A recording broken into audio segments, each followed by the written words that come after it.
You want answers? I'm as mad as hell, and I'm not going to take this anymore. You want answers? You have offended my family. I think I'm entitled. You want answers? I want the truth. And you have offended a Shaolin temple. You can't handle the truth. Surely you can't be serious. I am serious. And don't call me Shirley. Radical Rant. Well, you remember how much fun we had last year as the campaign was wrapping up and we were about to vote on marijuana legalization in Colorado, Washington, and Oregon. I remember it quite well because there were a whole bunch of people who smoke pot, people who make money selling pot, just north of me in Washington State, who were campaigning against the I-502 legalization. And I've been going over some of my older writing, and I found some of the articles they had written for the No on I-502 cause. This includes articles from Steve Sarich, the campaign head for No on I-502, Sensible Washington, which was a group campaigning for a competing initiative, and a certain blogger who shall not be named. So I went through these old documents, and I found the top 10 No on I-502 scares that did not come true. Here we go. Number 1. You'd better hope some redneck cop with an attitude about stoners doesn't pull you over on the way home. Or worse yet, sit there waiting to shoot hippie fish in a barrel as they leave Hempfest, just pulling them over as they leave. Well, as a matter of fact, the King County Sheriffs, that's King County, Washington, that's where Seattle is, the big metro area, right? The King County Sheriffs did an enhanced DUI patrol for the Seattle Hempfest. It began on August 16th, the day Hempfest began, and it ran through September 2nd throughout the county. They ended up stopping and arresting 292 people for drug and alcohol DUIs. Now, I didn't separate which ones were drugs, which ones were alcohol, or which ones were marijuana, but total, 292 people. Now, the year before, during the same time period, the beginning of Hempfest to the beginning of September, before I-502 passed with its terrible 5 nanogram DUID law, cops nabbed 374 people. 82 more. So it looks like the hippie fish are swimming quite well, or the sheriffs are lousy shots. Number 2. As far as carrying around an ounce of marijuana and not being concerned with arrest, unless you bought that ounce at a state licensed store, you'd still get busted. Nobody in the state of Washington has been arrested for holding less than an ounce of marijuana, even though no state licensed stores exist yet. Number 3. If you took Emery at his word and happily passed what you believed to be that gloriously legal joint to your buddy, after all, Mark Emery said it was okay, then you'd get your ass busted for distribution. As far as I'm aware, nobody in Washington has been busted for joint passing distribution. I saw thousands of such distribution crimes happening in open, in full view of the police at Hempfest. Now, maybe someone's been arrested for it somewhere, but that distribution law existed before I-502. Number 4. If that bag in your pocket contained a crumb over 40 grams, not that unusual for some of us, you could be busted for felony possession. Well, since 40 grams was a felony before I-502, that seems kind of irrelevant. But what isn't irrelevant is that I-502 forced cops to retrain their drug dogs to not alert for marijuana since it's no longer contraband, which has doubtlessly benefited people holding over 40 grams. Number 5. God help you if you accidentally pass the joint to a minor, by the way. Well, it seems kind of strange that the proponents of what they call true legalization were defending giving joints to kids. However, this too seems not to have materialized in any manner greater than it existed before I-502. I mean, I'm sure there were plenty of people under the age of 20 mingling with people over the age of 20 at Hempfest, but again, I didn't see any arrests. Number 6. It would take away the rights of individuals to cultivate their own medicine. Well, Every patient who was cultivating marijuana as medicine before I-502 is still doing so after. Now, recreational consumers can't grow their own, but they couldn't before I-502 either. Number 7. The feds have made it clear they will intervene if states enact legalization measures. Do we really need more raids and negative attention for cannabis? Well, the feds have just recently made it clear that they will not interfere in state legalization measures, and it appears that non-interference may carry over to medical marijuana.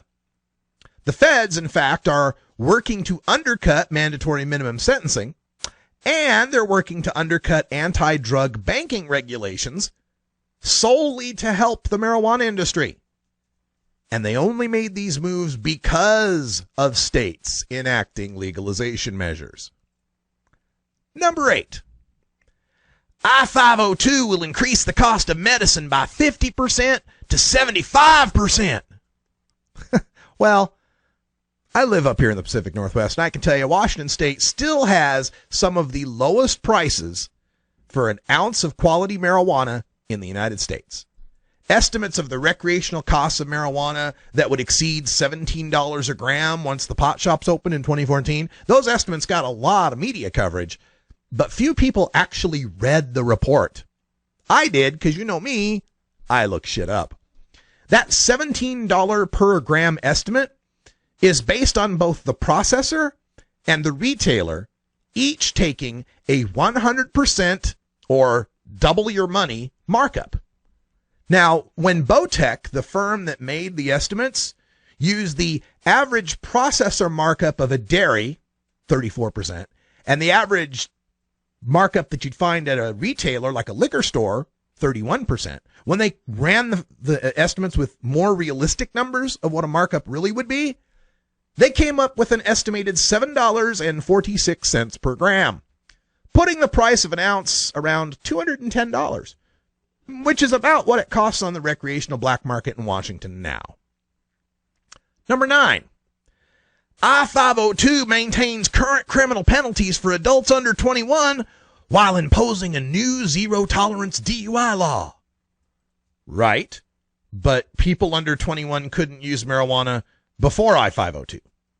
And as for the zero-tolerance DUI law, if you're under the age of 21, how did all those under 21 tokers manage to drive away from Seattle Hemp Fest and escape the enhanced DUI patrols since 82 fewer people were arrested for DUI, like we mentioned earlier? And number 10, when people understand how states cannot create laws that conflict with federal laws, they will realize that all Washington State will be left with if I-502 passes is the DUI and the right to possess an ounce of cannabis, 16 ounces of food products, or 72 ounces of infused liquids. Gosh, is that all? Said recreational cannabis users in 48 other states. Just the legal right to possess cannabis and a per se DUID statute that's better than 11 other states? As the feds, faced with a state conflict to federal laws, are helping to enable those laws to function? As fewer people are being arrested for DUI? And as we await next year's FBI Uniform Crime Report to learn how many fewer people in Washington got arrested for marijuana possession?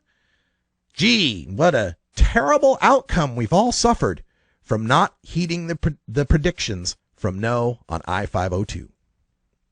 That's all the time we got for the Radical Rant, and we got a little time for bonus video from Portland Hempstock, some information you all need to know. This is attorney Paul Loney with Know Your Rights. But let us celebrate House Bill 3460. It is allowing more transparency and freedom. It is helping us in our markets, right, folks? Don't forget that. Woo! And so, however, our marijuana law is full of gray areas. Areas that we all have to be aware of.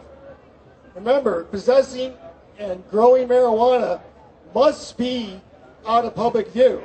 Out of public view means out of public view. Not on your front porch, not in your car with the visor down, not in the parking lot of the concert. Or as Scott says, not here. You got to be a professional about it. And we have to remember how to count, folks. There are no such thing as extra plants. There's no such thing as extra plants just in case your plant's hermy or one dies. You know, your plant count is your plant count no matter what. And we have to know how to weigh. The police weigh everything, folks, including that bag of leaves you intended to compost. And please remember, your card does not protect you on federal land. You can and will get a citation that will cost you money and potentially your freedom.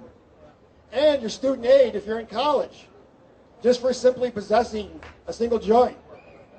And also, always, remember the old TV ad, never leave home without your card. You never know when you have to prove that you're legal. So, do you want more freedom, folks? Who wants more freedom? Woo! All right, well, remember to register to vote and vote to legalize next fall. We're going to have a legalization measure on the ballot next fall, folks. We all have to register to vote and vote for it. Convince your neighbors to vote. Convince your family to vote. Vote for freedom. You don't say to folks, hey, vote to legalize, vote for freedom. That's what it's all about. We're voting for freedom when we vote. Remember that. So, all right, and you know, those of you who might have seen me before, remember, I have these 4 sayings that I'd like people to repeat after me when I say them. Because this is what you need to do when you have a police encounter. In your car, when you're walking, at your home. So I'll say them, and please repeat after me, because we all have to practice these. So when we're brushing our teeth, when we're walking down the street in our car, instead of syncing to the radio, practice these sayings. Am I free to go, officer? Wait, a little bit louder. Am I free to go, officer? I do not consent to any searches. I wish to speak to my attorney. I wish to remain silent. All right, folks, and one last thing.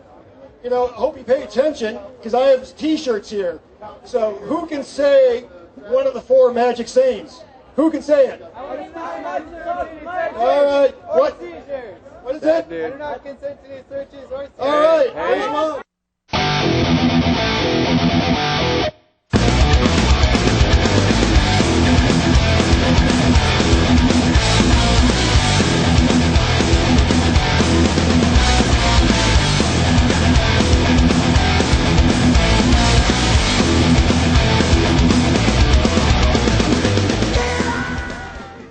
All right, that was Attorney Paul Loney here in Oregon at the Portland Hemp Stock, telling you what you need to know. You need to know those 4 sayings.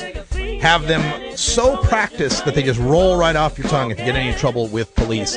That's all the time we got for this week on the Russ Belville Show. Remember, next week, the new October lineup begins. I'll be busy all this weekend reprogramming the Liebermator. Toker Talk Radio comes back. A Different View comes back. We've got Canna Truths making its way back in. Cannabis Network Radio, a new show, joins us. We got all that and more. New episodes of Lieber Lounge, the new Viper Hour on Monday night. We're going to be showing The Devil's Harvest. Going to have a lot of fun this fall and winter. Thanks for supporting us. Check out 420radio.org. Become a VIP supporter today. For everyone here at 420 Radio, I'm Radical Russ. Thanks for joining us. And until next time, take care of each other, tokers. This is the Russ Belville Show. The Russ Belville Show is blogging and podcasting daily at radicalruss.com. You take a seed, you plant it, you grow it, you dry it, you roll it, you smoke it. You take a seed, you plant it, you grow it, you dry it, you roll it, you smoke it. You take a seed, you plant it,